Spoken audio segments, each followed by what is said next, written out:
할렐루야. 아멘. 옆에 분과 인사하시겠습니다. 전도실은 더욱더 영적으로 승진합니다.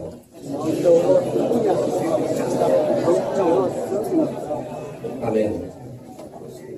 2012년도에 제 아내가 폐렴에 걸린 적이 있었어요. 근데 의사가 좀 심각하게 얘기하더라고요. 엑스레이 사진을 보더니 허연게 보이는데 모양이 좋지 않다. 그러면서 CT 사진을 한번 찍어봐야 되겠다고 하더라고요. 그래서 사진을 찍고 월요일에 이제 판독 결과가 나오는데 3일 전 금요일이었어요. 금요 성령대망회가 그날은 세계 선교사님들이 다 한자리에 모이고 여의도 순복의 모든 성도들이 대성전에 모여서 미스바성회로 밤샘 새벽 4시까지 철야 기도를 하는 그런 날이었거든요. 근데 제 아내는 컨디션이 좋지 않아서 집에서 쉬고 있고 저 혼자 이렇게 그 예배에 참여하게 되었는데 이번 출입구를 통해서 대성전에 올라가면서 하나님한테 이렇게 말씀을 드렸어요. 하나님, 저 오늘 하나님하고 씨름하러 왔어요. 은주 도대체 어떻게 하실 거예요? 오늘 반드시 응답해 주세요. 그리고 비장한 마음을 가지고 환도뼈가 부러질 각오를 하고 그렇게 대성전에 올라갔습니다. 근데 밤새도록 눈물 콧물 흘리면서 기도를 하는데 아내를 위한 기도는 한마디도 안 나오고 제 회개 기도만 하게 하시더라고요. 성경에서도 미스바성에 가 나오죠. 그리고 나서 월요일날 판독 결과 제 아내는 폐렴은 지나갔고 아무 이상이 없다라고 판정을 받게 되었습니다. 그래서 성경에서도 미스바성에서 이스라엘 민족이 회개했을 때 하나님께서 블레셋 군대를 물리쳐주는 기적을 일으켜 주셨잖아요. 제 삶 가운데도 그런 동일한 기적의 체험을 주시는 그 은혜를 받게 되었습니다.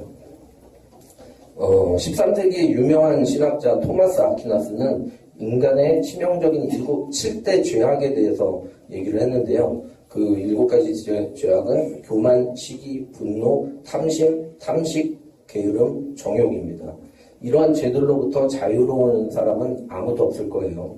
로마서 5장 12절 말씀에 그러므로 한 사람으로 말미암아 죄가 세상에 들어오고 죄로 말미암아 사망이 들어왔나니 이와 같이 모든 사람이 죄를 지었으므로 사망이 모든 사람에게 이르렀느니라 말씀하셨습니다. 아담 한 사람으로부터 지은 원죄와 우리가 살면서 지은 자범죄들로 인하여 영원히 지옥불에 떨어질 수밖에 없는 저희들에게 생명의 빛 예수님을 보내주셔서 십자가에 몸 찢기고 피 흘려 돌아가시고 사흘 만에 부활하심으로써 저희의 죄를 사해 주시고 구원해 주시고 천국 영생을 얻게 해주신 그 크신 사랑에 감사와 찬송과 존귀와 영광을 올립니다.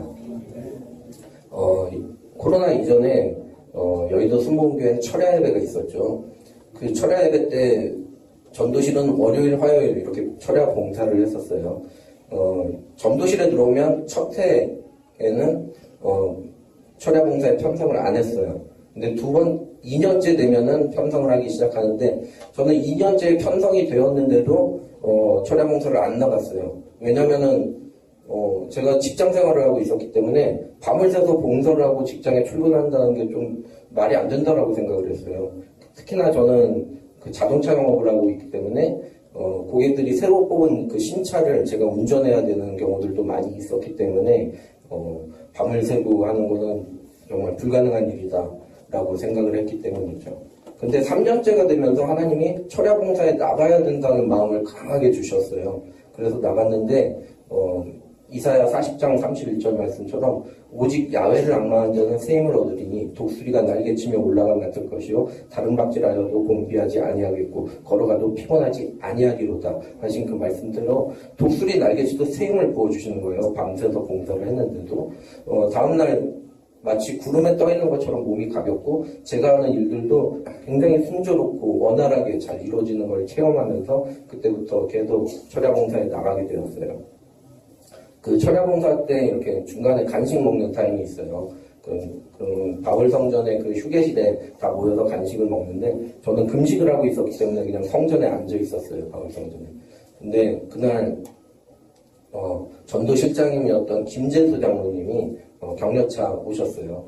근데 저한테 오시더니 요번에 조장으로 임명하려고 한다고 그렇게 말씀하셨어요. 그래서 제가 잠깐만요 그러고 대성전에 ATM기에 달려가가지고 현금 30만 원을 뽑아가지고 전도실 헌금으로 내면서 전도실장님한테 기도를 받았어요.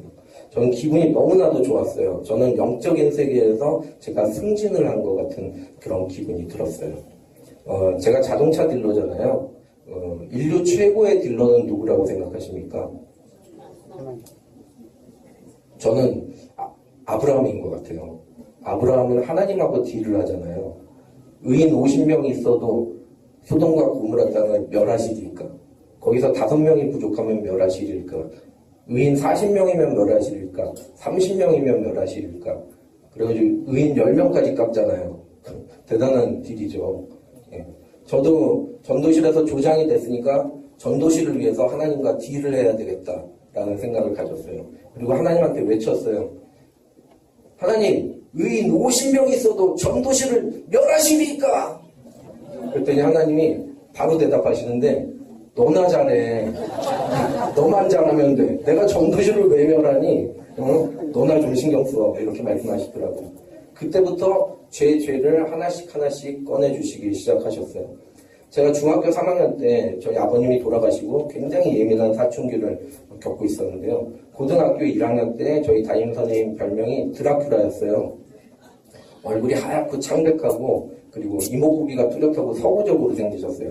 그리고 머리를 올백하고 키도 크고 딱 보기에 그냥 드라큘라 같이 생기신 그런 선생님이었는데 별것도 아니었어요. 제가 청소하고 있는데 그 드라큘라 선생님이 와가지고 지명을 여기 좀 구덕구덕 똑바로 청소 좀 해라 이렇게 얘기했는데 제가 선생님 멱살을 잡았어요. 예.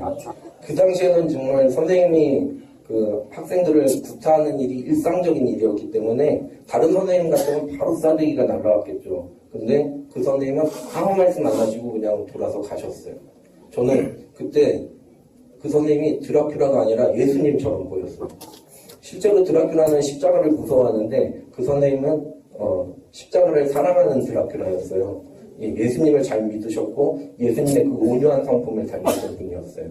온유한 자는 땅을 기업으로 받는다고 그 선생님은 나중에 교장 선생님까지 승진을 하셨다고 하더라고요.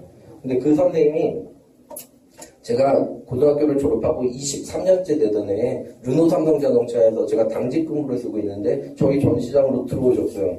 저 보자마자 드라큘라! 그랬어요. 그리고 잠시만요 그러고 나가서 홍삼 선물 세트를 사가지고 와가지고 선생님한테 드리면서 제가 옛날에 선생님 멱살 잡은 적이 있다고 정말 죄송하다고 이렇게 말씀드렸어요. 그랬더니 선생님이 난 기억도 안 난다 벌써 잊어버렸다 그러시면서 저한테 차를 한 대 사가지고 가셨어요. 그리고 90년대에는 CCTV가 거의 없었죠. 그리고 블랙박스라는 게 나오지도 않았던 때죠. 그 당시에는 이렇게 불법 유턴을 하거나 하면은 교통순경이 막 호루라기를 불어요. 그때 막 엑셀 밟고 도망가면은 안 쫓아와요. 그렇게 도망간 적이 몇 번 있었어요. 예수님 믿기 전이죠. 근데 예수님 믿고 나서 전도실에서 봉사를 하니까 새벽에 이렇게 주차를 해야 되잖아요. 주로 여의도 공원 앞에다 주차를 하는데 하루는 딱 갔는데 한쪽 편에 주차할 데가 없더라고요. 그럴 때는 이렇게 그 골목도로로 가서 새벽이니까 아무도 없으니까 그냥 불법 유턴 해가지고 좌회전 받아서 길 건너편에 이렇게 세우잖아요. 그날도 그렇게 하고 있는데 갑자기 뒤에서 백차가 쫓아오는 거예요. 그래서 엑셀 밟고 도망갈까 막 이렇게 생각하다가 그냥 길가에 댔어요. 그랬더니 경찰이 오더니 도로교통법을 위반했다고 딱지를 끊겠다고 하더라고요. 그래서 제가 그랬어요. 죄송하다고 딱지 좀 저렴한 걸로 끊어달라고 그렇게 얘기를 했는데 6만 원짜리를 끊는 거예요. 그래서 아니 나 여기 교회에 봉사하러 왔는데 차 댈 데가 없어서 잠깐 대느라고 새벽이니까 아무도 없으니까 그렇게 했는데 좀 저렴한 걸로 끊어주시면 안 되겠냐고 그랬더니 그 경찰이 그런 거예요. 도로교통법대로 그 삼색 신호등에서 불법 유턴했기 때문에 원칙대로 끊어준 거라고 그러면서 이렇게 얘기하더라고요. 하나님도 법과 원칙을 사랑하실 겁니다. 무슨 경찰이 뭐 이런 얘기를 하나 이렇게 생각을 했어요. 근데 하루 종일 그 경찰의 목소리가 귓가에 맴도는 거예요. 하나님도 법과 원칙을 사랑하신다. 그리고 예수님 믿기 전에 제가 주유소에서 기름을 넣고 집에 왔는데 문자가 2개 떠 있더라고요. 어떤 문자가 뭔가 봤더니 카드 승인된 문자, 그리고 바로 카드가 취소된 문자가 나왔어요. 그래서 이거 왜 이러지? 이렇게 생각했는데 신한카드사에서 전화가 왔어요. 전화가 와서 그 주유소 직원이 실수했다고, 취소 버튼을 잘못 눌렀다고 그러더라고요. 그래서 어떻게 해야 되나요? 그랬더니 주유소에 가서 다시 카드를 긁으래요. 근데 그러니까 주유소 직원은 제 전화번호를 모르니까 카드사에 전화를 한 거고, 카드사에서는 개인정보기 때문에 제 정보를 알려줄 수는 없고 저한테 전화를 해서 이렇게 다시 카드를 긁으라고 얘기를 한 거죠. 근데 그 당시에 저는 통장에 잔고도 하나도 없을 때였고, 그리고 그 주유소가 굉장히 집에서 멀었어요. 그렇기 때문에 그 먼 거리를 왔다 갔다 하면 기름값도 나올 거고, 그리고 제가 그 시간도 낭비될 텐데, 아니 자기네들이 실수한 거 가지고 나한테 덤탱이 씌우려고 그러나 이런 생각이 들었어요. 그래서 안 가버렸어요. 근데 그리고 세월이 지나고 예수님을 믿고 나서 그게 일생에 한 번 있기도 힘든 일이잖아요. 근데 똑같은 일이 또 생겼어요. 근데 요번엔 찜찜하더라고요. 예수님 믿고 나니까. 그래서 아내한테 물어봤어요. 이거 어떻게 해야 되냐 그랬더니 아내가 그러더라고요. 당신 아버지가 하나님이잖아. 하나님은 부자잖아. 그럼 당신도 부자잖아. 부자답게 행동해. 그러더라고요. 그래서 나 부자였지. 그러면서 인터넷으로 그 주유소 전화번호를 찾아서 전화해가지고 계좌번호 물어본 다음에 현금 서비스 받아가지고 보내줬어요. 네. 그리고 스마트폰이 생기면서부터 우리가 목사님들, 여러 목사님들의 말씀도 많이 들을 수 있고 찬양도 많이 들을 수 있어서 좋은 점이, 장점이 많은데 저한테는 어떤 죄의 유혹이 있었어요. 그 스트레스 받을 때마다 막 음란한 영상들을 보는 그런 죄의 습성이 생기기 시작했어요. 그때마다 하나님은 저를 징계하셨어요. 히브리서 12장 6절 말씀에 주께서 그 사랑하신 자를 징계하시고 그가 받으시는 아들마다 채찍질 하심이라 하였으니, 하나님의 징계는 징계가 목적이 아니라 회개가 목적입니다. 하나님께서는 제가 그런 음란한 영상을 볼 때마다 경고성 징계를 하셨는데요. 일반적인 사람들은 죄를 지면 넘어졌다라고 표현하잖아요. 저는 실제로 넘어졌어요. 넘어지게 하셨어요. 그러니까 음란한 영상 보고 나면 막 계단을 올라가다 넘어져가지고 무릎팍이 까지기도 하고, 그리고 한 번은 식당에서 이렇게 계단 딱 한 계단이에요. 근데 거기서 발을 헛디뎌가지고 대자로 넘어진 적도 있어요. 그랬더니 식당 주인이 와가지고 병원에 가봐야 되는 거 아니냐고 그랬는데 너무 창피해가지고 그냥 나온 적도 있고요. 그리고 주차장에서 이렇게 주차하다가 사이드미러가 주차 기둥에 부딪혀가지고 박살이 난 적도 있고요. 그리고 멀쩡하던 타이어가 도로 한복판에서 터진 적도 있고, 그리고 접촉사고가 난 적도 있고, 그런 일들이 계속 반복이 되는 거예요. 하루는 토요일날 제가 좀 음란한 영상을 보고 다음날 주일이 됐는데 기도한 성령 대마회가 있던 날이었어요. 버스에 탔는데 아무도 없는데 제가 일찍 탔어요. 근데 거기에 제일 앞에 김재용 부장님하고 이영일 부장님이 서로 대화를 나누고 있었어요. 저는 할렐루야 인사하고 제일 끝에 가서 앉았어요. 제일 뒤쪽에 앉았죠. 근데 김재영 부장님이 굉장히 단임줄 신앙이라고 해가지고 굉장히 죄에 대해서 민감한 그런 신앙을 가지신 분이에요. 오죽하면은 본인이 바둑을 좋아하는데 바둑이 자기한테 우상인 것 같다고, 바둑을 끊겠다고, 그게 죄인 것 같다고 그러면서 강대상에서 선포할 정도로 그렇게 죄에 대해서 민감하신 분이었거든요. 그리고 그분이 목소리가 되게 허스키하고 목청이 되게 컸어요. 지금도 기억나는 게 이 앞에서 얘기하시는데 저 뒤에 한 조장님이 기차와통을 삶아 먹었나 이렇게 말씀하셔가지고 그분을 보면 항상 기차와통이 생각이 나는데, 그분이 제가 버스 제일 뒷자리에 앉았는데 이영애 부장님하고 제일 앞에서 얘기하다가 갑자기 벌떡 일어나더니 저한테 지명호 조장님 그러는 거예요. 그래서 제가 할렐루야 그랬더니 조장님 고람대오가 뭔지 아세요? 이러시더라고요. 그래서 가만히 있었더니 하나님 앞에서 어찌 그럴 수 있느냐 이런 뜻이래요. 그러고 딱 앉는 거예요. 제가 저분이 내가 음란한 영상을 어떻게 하시는 거지 이런 생각이 들었어요. 그리고 나서 기도원에 갔어요. 기도원에 가서 버스에서 내려가지고 성전에 올라가는데 김홍근 부장님이 저한테 오셨어요. 그러더니 이러시더라고요. 조장님, 요한복음 14장 21절 말씀이 뭔지 아세요? 이러더라고요. 그래서 뭔데요? 이랬더니 나의 계명을 지키는 자라 나를 사랑한 자니 나를 사랑한 자는 내 아버지께 사랑을 받을 것이요 나도 그를 사랑하여 그에게 나를 나타내리라. 그러더니 가시더라고요. 그래서 하늘을 쳐다봤어요. 쳐다보면서 안 보면 되는 거 아니냐고. 이제 그만하시라고. 알겠다고. 음란한 영상 안 볼 테니까 이제 그만하셔도 된다. 이렇게 얘기를 했어요. 그런데 그 음란한 영상을 끊는 게 쉽지가 않았어요. 2018년도가 됐는데 김홍근 부장님이 교육부 차장님이 되셨고 저도 교육부 차장이 됐어요. 교육을 김홍근 차장님이 주관을 하셨는데 김홍근 부장님이 그 교육대 하는 그 간증이 저는 굉장히 불편했어요. 어떤 간증이었냐면 김홍근 부장님이 예전에 그 유선방송 채널에 야한 비디오를 틀어주는 그런 채널이 있었는데 그거를 가끔씩 보셨대요. 그랬더니 김홍근 부장님의 두 번째 사모님이 김홍근 부장님한테 여보 당신 그러다 지옥 가! 이렇게 얘기를 했다고 하셨어요. 근데 그래서 김홍근 부장이 여보 나 여의도 순복음교회 안수 집사야. 나 전도실의 조장이야. 왜 이러셔. 나 예수님이 십자가에 피 흘리고 돌아가시고 사흘 만에 부활하셨어. 그 사실을 내가 믿기 때문에 난 지금 죽어도 천국에 가.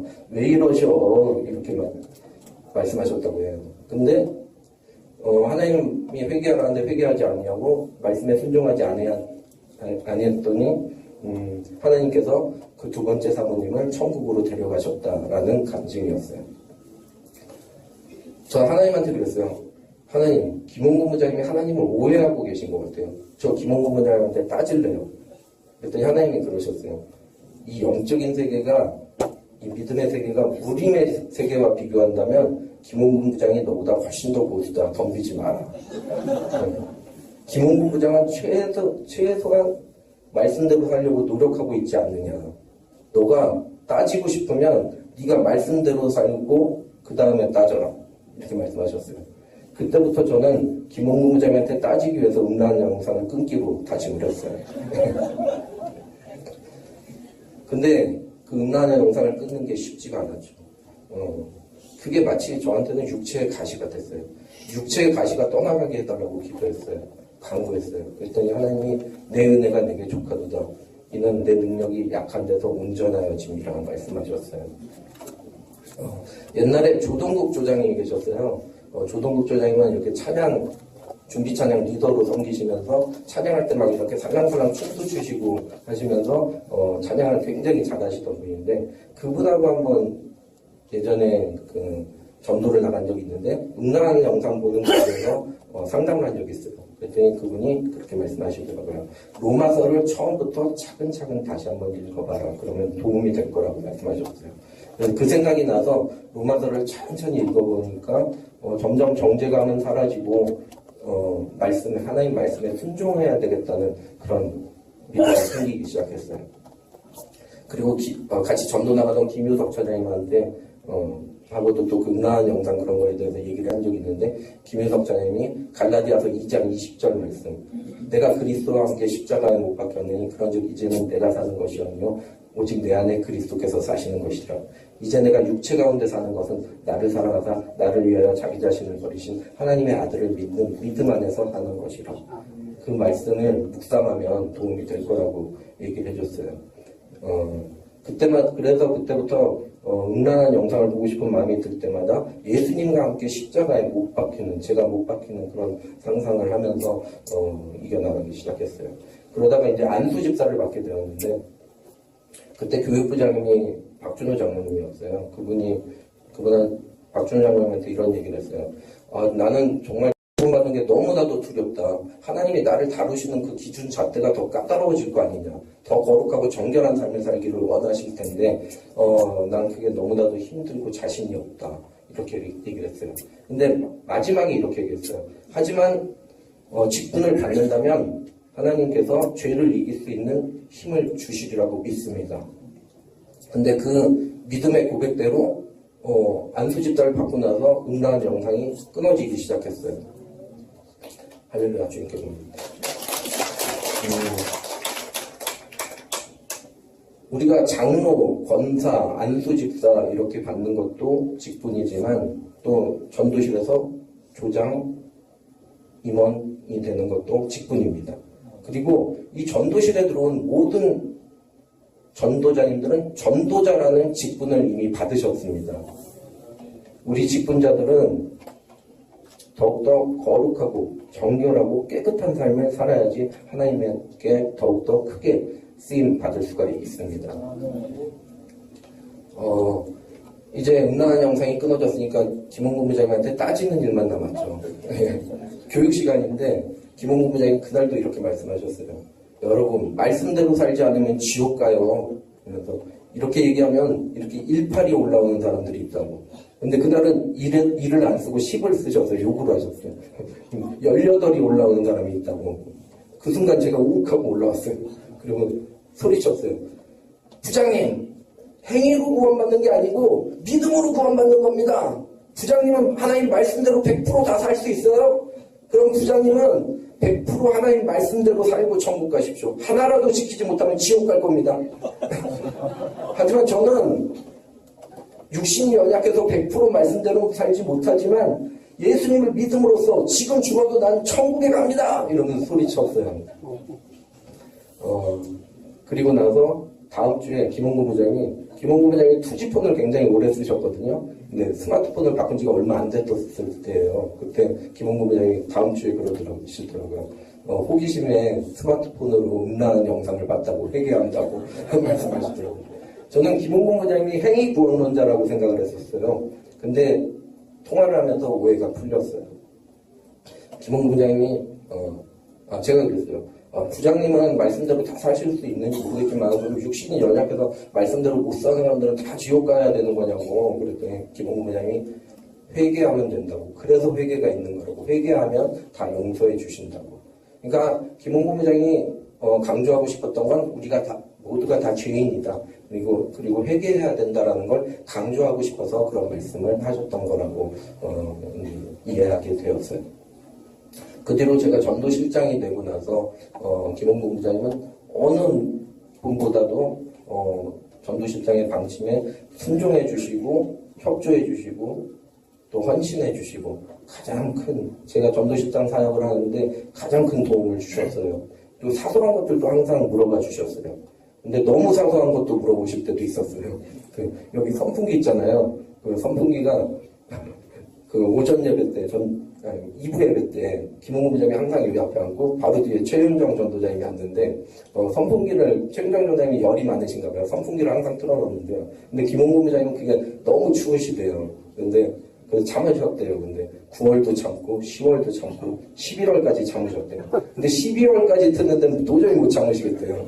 그래서 성우 부장님한테 얘기를 했더니 성우 부장님이 그냥 하나님의 사랑으로 참으라 그러셨대요. 그래서 그거 하나님의 사랑으로 참아야 되는 거 맞냐고 저한테 와서 물어보시더라고요. 그래서 그렇게 추우시면 그냥 선풍기 끄시라고 끄신 다음에 제가 끄라고 했다고 얘기하시라고 최은정 전도자님한테 그렇게 얘기했어요. 그러고 나서 다음 주에 이렇게 2부 예배 들어오는데 최윤정 전도자님이 저를 딱 쳐다보시더니 실장님이 저 선풍기 끄라 그랬어요. 그러더니 그러지 말고 차라리 김홍근 부장님을 자리를 바꿔주시라고 이러시는 거예요. 그 순간 하나님한테 솔로몬의 지혜를 주시옵소서 이렇게 했는데 갑자기 반주자 자리에 콘센트가 보이더라고요. 그래서 선풍기를 빼다가 여기 꼽아가지고 최은정 전도자님 혼자서 세게 딱 해드렸어요. 그랬더니 두 분 다 행복한 미소를 지으시더라고요. 여러분, 죄는 우리가 집착할 때, 내가 끊어야 된다 막 집착할 때 끊어지는 게 아닙니다. 내 자아가 죽고 내 안에 성령으로 충만하게 채워지고 나한테 사명이 있을 때 죄가 끊어지는 것을 깨달을 수 있었습니다. 세상 사람들은 술을 약주라고 하잖아요. 예. 그 성경에도 바울이 디모데에게 건강을 위하여 포도주를 조금씩 쓰라라는 말씀도 있고요. 제가 아는 목사님 한 분도 휴가 때는 사모님하고 맥주 한 잔씩은 드신다고 하시더라고요. 제가 그때 와인을 선물 받은 게 있었는데, 이건 포도주니까 한 잔 정도는 마셔도 되지 않을까 이런 생각을 가지고 있었던 때였는데, 우리 임원님들하고 같이 삼계탕을 먹으러 간 적이 있어요.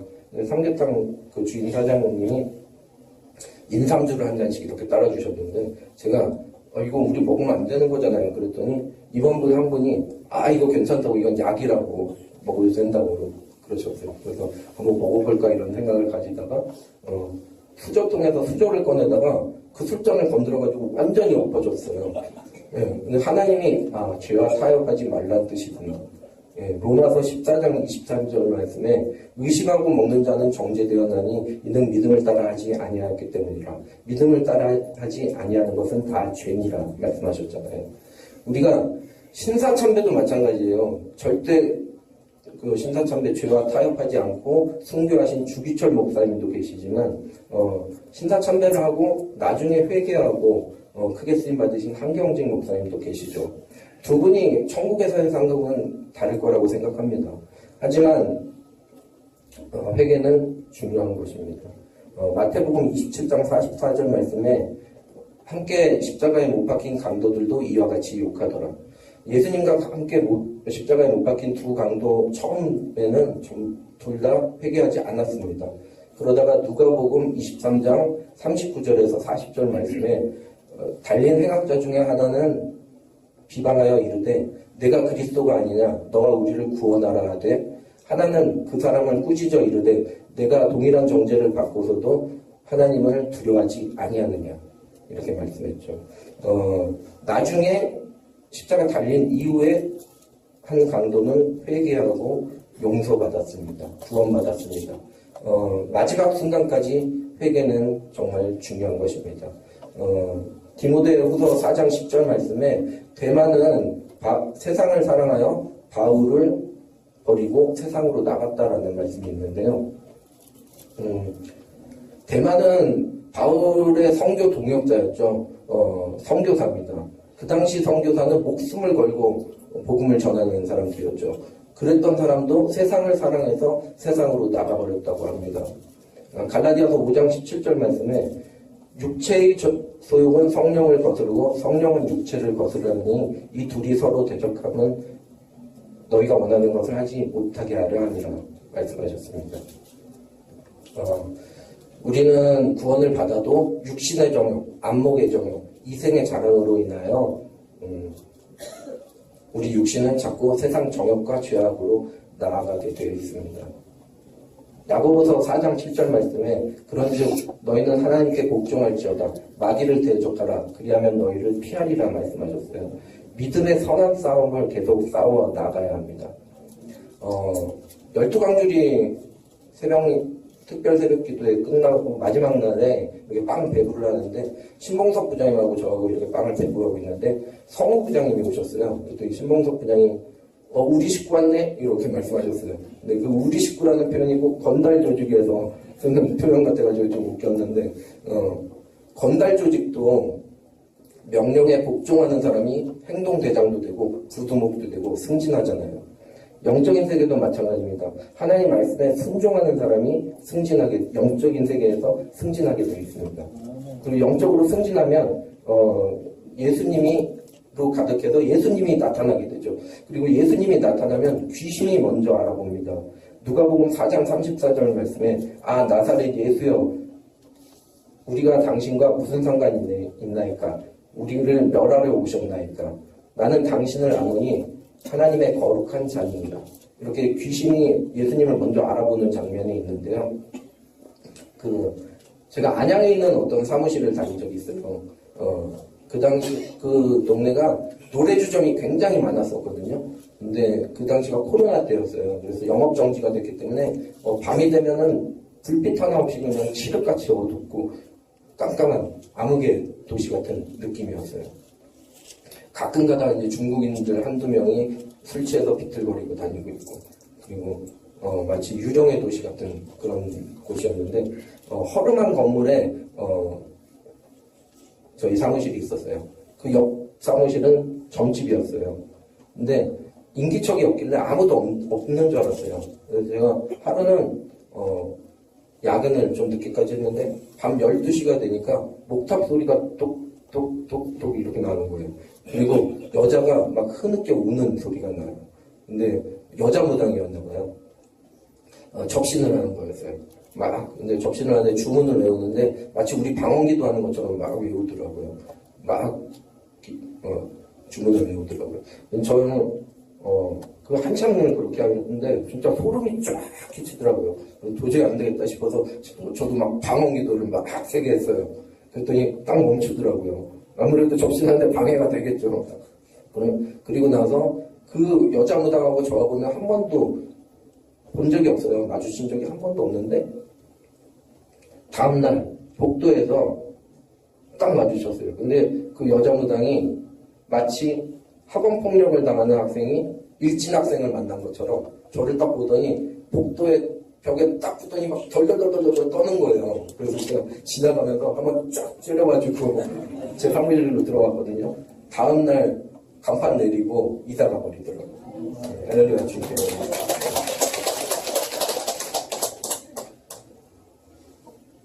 우리가 기도로 내 안에 성령이 육신을 정복하게 해야 됩니다. 순복음은 뭡니까? 순종하고 복종하고 음성을 듣고 따르고 실천하는 삶, 그 삶이 순복음의 삶이라고 생각합니다. 우리가 말씀에 순종하고 능력받고 또 영적인 세계에서 승진해서 하나님의 복음을 위하여 더욱더 크게 쓰임받는 저와 여러분 되시기를 주님의 이름으로 부탁드립니다. 다 같이 주는 완전합니다. 찬양 드리시겠습니다.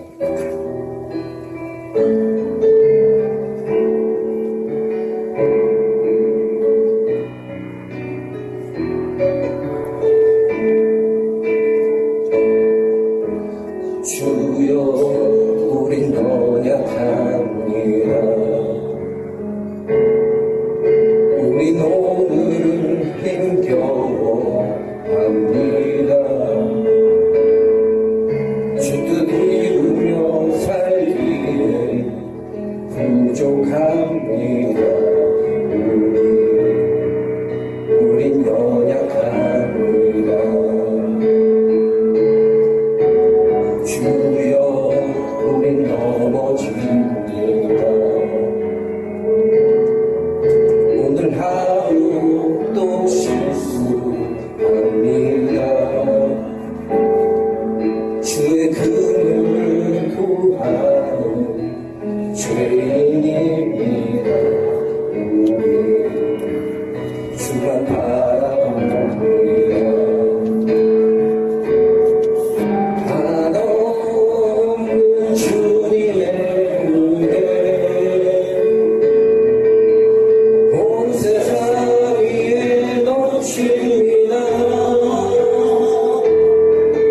가릴 수 없는 주여 온 땅 위에 충만합니다. 주님만 믿고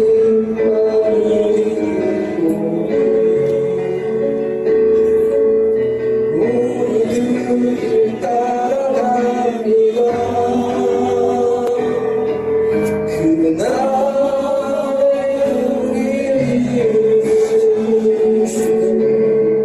그날에 우리를 주는 완전합니다. 기도하겠습니다. 사랑하는 하나님 감사합니다. 모든 사람이 죄를 범하였으며 하나님의 영광에 이르지 못하다니 그리스도 예수 안에 있는 성령으로 말미암아 하나님의 은혜로 값없이 의롭다 하심을 얻은 자 되었느니라 말씀하셨습니다.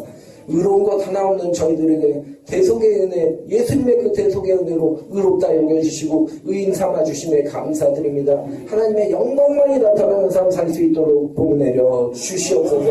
말씀에 순종하고 능력받고 영적인 세계에서 승진하여 하나님의 복음을 위하여 더욱더 크게 쓰임받는 전도실 되게 하여 주시옵소서. 우리 주 예수 그리스도 이름으로 기도합니다. 아멘. 감사합니다.